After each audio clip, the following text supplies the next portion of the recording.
জন্মে গেছে। আরে তোর তো তাও জন্মেছে, আমারগুলো মারা গেছে। আরে আমারও মারা যেতে বেশি দিন নেই, সব খালবিল শুকিয়ে মোবিল হয়ে গেছে।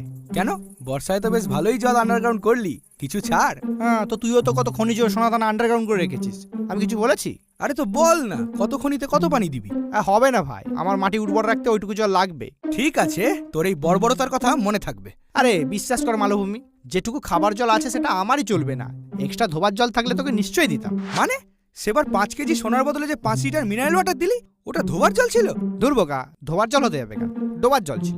শালা জল নিয়েও দুর্নীতি? হ্যাঁ, তুই শুধু আমার দুর্নীতিটাই দেখতে পাচ্ছিস, আর ওই মেঘ যে আমাদের ডোবা পুকুরের জল বাষ্প করে ওই পাহাড়ের কোলে ঢালছে তার বেলা। কে কার কোলে কি ঢালছে সমভূমি? বাবা, কি মেঘা আপনি? হ্যাঁ রে, আমি। আমার নামে তো দেখছি খুব কুকথার কুয়াশা সৃষ্টি হচ্ছে। না না, কুয়াশা নয়, ধোঁয়াশা, অস্পষ্ট। তো কষ্ট করে স্পষ্ট কথাটা বলে ফেলো, তোদের কিসে এত ফাটছে? কিসে আবার? এই গরমে আমাদের মাটি ফেটে ফাঁক হয়ে যাচ্ছে, আর যত বৃষ্টিপাত তাক করে শুধু ওই পাহাড়ের কোলে ঢালছেন। এ আপনার কেমন অসমনীতি? রাজনীতি। এই, আমার জলীয় বাষ্প আমি কারো কোলে ঢালবো না হলে ঢালবো সেটা আমার ব্যাপার, এতে তোদের কি বে? তোদের কি মানে? জলীয় বাষ্পের জলটা তো আমাদের জলাশয় থেকেই নিচ্ছেন। তো মাটি লাগা জলাশয়ের জলটা কি তোর বাবা ভরে, নাকি চোরাই জলের কল দিয়ে ওগুলো ভরিস? আর আমার পিছন দিয়ে কি তাপ বেরোয় যে আমি জল বাষ্প করব?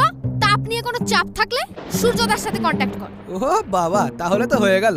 আমার একটা বন্ধু সূর্যদার একটু বেশি কন্টাক্টে চলে এসেছিল, এখন সে পৃথিবীর বৃহত্তম মরুভূমি সাহারা। হ্যাঁ, তাহলে দেখ সাহারা হবি না বেসাহারা হয়েই থাকবি। আর এখানে এই গরমে আমি ঠিক ঘনীভূত হতে পারছি না। এখন মন চাইছে শীতল ওয়েদারে থাক।